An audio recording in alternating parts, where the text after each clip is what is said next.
We got up before dawn just to bring you Top of the morning from beautiful downtown Baltimore.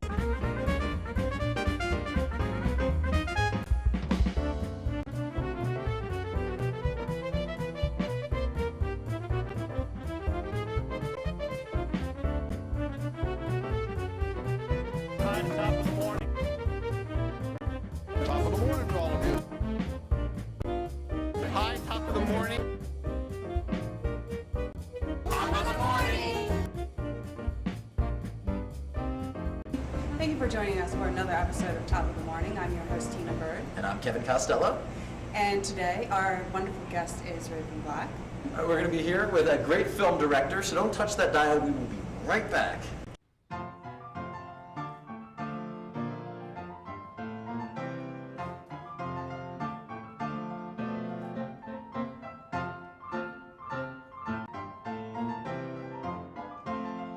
Welcome back to Top of the Morning. I'm Teena Byrd. And I'm Kevin Costello. Our guest today is Raven Black, who has quite an impressive resume. He's worked for BBC London, for MTV. He's traveled the world, been to Yugoslavia, even been married to a runway model. He is the director of a short film called Frantic Mask. Can you tell us the synopsis behind that?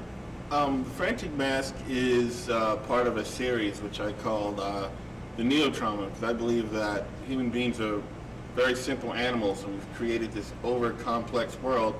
So we're adjusting nature to fit our society instead of society fitting to nature. Meaning, like, the simplest way is that we eat 3 times a day, when actually we're supposed to eat like 5 to 8 small meals. But because of the work system, we've rearranged even the way we eat between breakfast, lunch, and dinner, which is not the natural way we're supposed to be. And then another way is, in modern society, I can turn on TV right now and I can see every atrocity in the world in about 2 minutes. So therefore we become numb to it, because if you took in what you saw in that 2 minutes, you'd be an emotional wreck. So if I was a Native American during the Black Plague, I'd have no idea that 1/3 of Europe was dead, because I'd be on the other side of the world. So we have compressed all this information, which we have to disassociate emotionally away from, because we can't take it in and emotionally process all the information we get, which is a byproduct of the information age. Not saying that it's a bad thing, but I'm saying it's something to be examined. Oh, okay, interesting. And how has it been filming that film, here in the Baltimore area? I'm born and raised in Baltimore.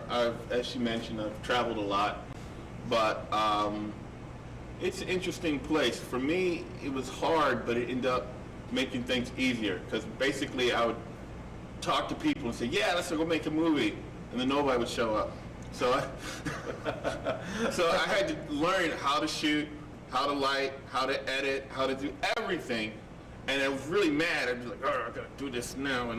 But now I'm glad, because if I go to a job, they say, okay, what can you do? And I say, what do you need? Because I've learned every part, except I don't know how to do costumes. I can't sew. But other than that, if I get hired to do a production, I have an understanding of each part of it.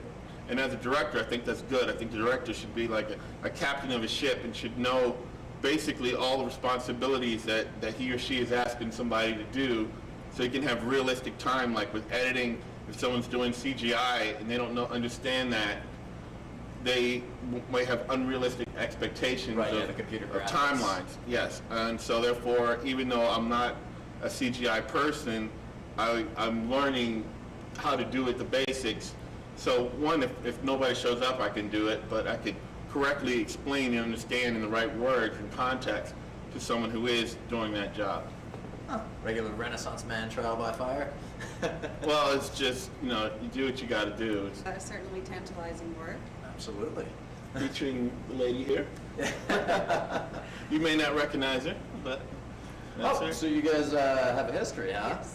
All right. Yes. Well, let's hear a little bit of the good stuff from that. Come on. I met Teena at a screening at Creative Alliance, which is a really good space in Baltimore for filmmakers. If you want to show something and recruit people, if you don't have a lot of money, they have once a month a screening where you can just go in and show what you got going, and it's a good place to network. And I've met some other fine filmmakers, and it was a place where I had the idea with several local filmmakers that we've already started to create like almost a horror movement with underground films here, and I'm friends with 4 or 5 directors, and we help each other out. Somebody's like one of them is Jason Cook, and he's a really fine special effects guy, and I'll shoot something for him and he'll do some gunshots for me. And we've been able to network together, and it's really working out, and I'm really glad to see that kind of thing in Baltimore happen, because previously I'm also a musician. People get really cliquish and afraid that somebody's going to get over, and then nothing gets done. And everybody in this little clique is helping each other get to the next level. So I'm very glad about that. Oh yeah, definitely good to cooperate when it comes to making the arts and everything. Yes, and at creativealliance.org, when we met, it was a premiere for a music video by Lauren Young called Pretty Girls, and you showed a short film of yours there that I felt was a little bit Bonnie-fied, a little bit more. Can you tell us the title of that and a little bit more behind it? That was called A Neon Reflection, which is part of the same Neo-Trauma series, which is about, I had a friend of mine, and he's gay, and he was infatuated with this guy he never met. So basically, I know when you first meet somebody, they are a canvas in which you project who you hope he or she is. And then as you get to know them, the pluses and minuses, well, not like this, but yeah, that's really cool. And so it's like, think about that completely objectively, like you don't know this person at all. And then I thought about they started up again in the 80s and early 90s before the internet really got on. Late at night, they'd have these 1-800 or 1-900 numbers where you talk to somebody for $6-7 a minute and have this artificial relationship. And so from there, it came up from a girl I was seeing came to visit me. I was living in Silver Spring, and a friend of mine who visited from New Mexico, we got snowed in my apartment building and got really bored. So instinctually, I shot a film with the two of them in my apartment building, just instinctually. And then later, when I was ready to edit it, the other side of my brain kicked in and made sense of what I was doing. When at first I really had no idea. I was like, I want to do this. I don't know exactly where I'm going with this, but it'll make sense later. And it did. And the final edit of that, which was shot in Silver Spring and in Los Angeles, ironically. Wow. Okay. is what I showed, and I'm very into the noir period, post World War II films, which is basically the beginning of the people starting to understand the complexity of human nature, where people aren't good or bad, they're kind of in the middle, but might lean to one way or the other. And I really like the lighting style, which actually came from Eisenstein, and then people who didn't have enough lights. And because I like stylized lighting, because I'm like, look, if I'm going to spend hours doing this, somebody better notice. So that's a major influence of mine. And also two directors who have nothing to do with one another. I'm very inspired language-wise by Scorsese films and some David Mamet, and a television writer who never gets any props named Tom Fontana, who wrote homicide episodes, and he wrote for an HBO show called Oz, which is basically an existential show about prison. Yeah. So you have like the most gritty, physical, visceral reality, and then on the other hand, you have this really heavy intellectual thing, and then it mixes together, and it makes it not so pretentious. Mm-hmm. And so I really like that idea of something very visceral and something intellectual meeting in the center. Fantastic. And mentioning LA, you've done a lot of traveling. You've worked with the BBC. Yeah, I like I said, I'm from Baltimore, and I met a girl at MICA who made me promise that I'd come visit in this beautiful, wonderful place, my second home, called Slovenia, which is the north of former Yugoslavia, next to Austria, Italy, and Hungary, if you want to look it up on the map. And I went to visit, and I thought it'd be a bunch of mountains and people with shoes, yodeling, and but it was a really wonderful, beautiful country, and I met a Canadian and American guy who take apart mines. because it was right at the end of the war. The war wasn't over, but it was close, and the UN peacekeepers had these guys, and what they would do is they'd tell each other jokes.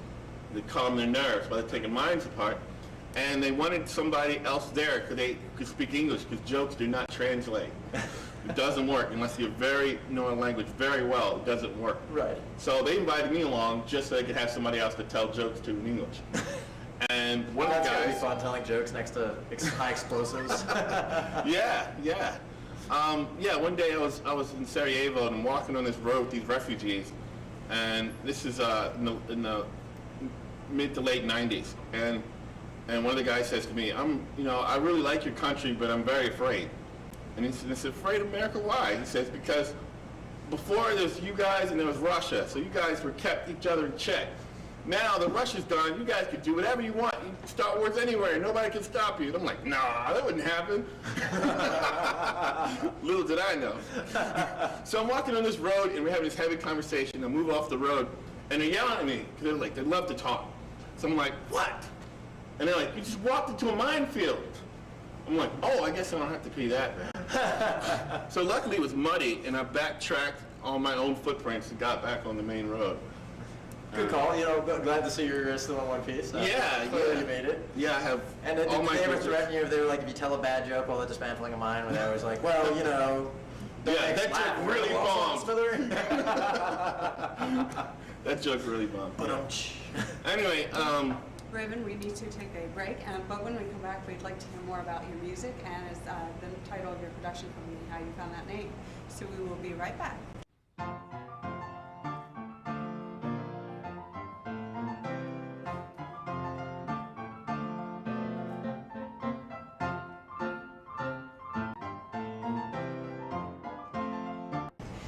Welcome back to Top of the Morning. I'm your host, Teena Byrd. I'm Kevin Costello. And our guest today is Raven Black. You were telling us about your travels in Slovenia, and we would like to hear more about that. well, so yeah, I was there with these guys who take apart mines, and there was a BBC crew there, and one of the guys had just had his first child born, and his wife was like, if you die there, I'm going to kill you. A very valid threat to you. Yeah. Like that old joke about the blonde who went to do a murder-suicide, she shot herself first, kind of. No. Teena taking notes? No. All right. Anyway, so he wasn't able to do it, and he flew back to England, and they were short a guy, and I just happened to be at the right place at the right time, which is very unusual for me. Yeah, clearly. I'm always in the wrong place at the wrong time, and just happen to live through it.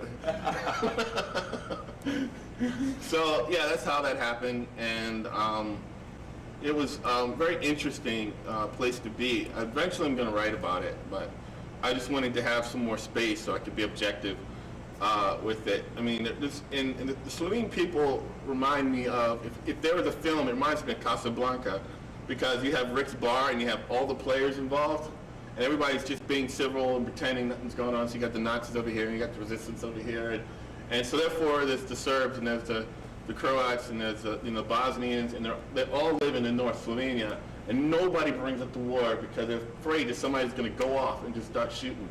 So nobody talks about it. So I was in a bar once, and this girl was going to get married, and she was like 17. And they're like, oh, my husband, my fiance is American. I'm like, that's cool. How long you been seeing him? She said, oh, about 5 years. And then she mentioned he was the manager for a big band at the time, and that he was like 47. And I was like, well, I guess I'm in a different country, but you've been dating him for 5 years. In my country, that'd be illegal.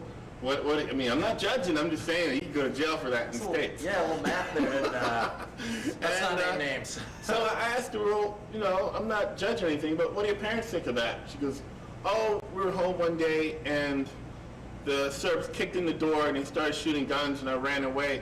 And I haven't seen my parents since. Could you pass me my beer, please? And she said it just like that, with no emotion, she did just like that, same phrasing, obviously with an accent. Well, but yeah, so basically they just don't get into that emotional space because she wasn't ready to go visit that place, and I wasn't trying to make her, so I just handed her beer, and that was that. And there was another couple I met who were literally Romeo and Juliet. It was a Serbian guy and a Bosnian girl, which is unheard of there. So it was really interesting, me being African American, seeing a form of racism where I couldn't tell them apart, you know. But they can tell each other apart. They can. I mean, in Bosnians, I'm like, well, Bosnians are Muslims, so they're probably darker. No, I met blonde-haired, blue-eyed Bosnians, and they're like, oh, he's one of them. You know, how do you know? And they just always know. Wow. So it was very interesting to see a form of racism where I wasn't in the middle of it. Usually, you know, if racism, black men, you're right in the middle of it. And everybody was cool with me, so I could hang out with all these different sides of it without being about me. And it was very interesting because it's the only time in my life I've ever probably experienced that. And we are enjoying hearing these cultural differences and how subtle they can be, and especially to the untrained eye. All right, well, that was fantastic. Thank you so much for sharing. It was great. And from the top of the world, it's Kevin Costello. Teena Byrd. Thank you so much. Take care, Baltimore.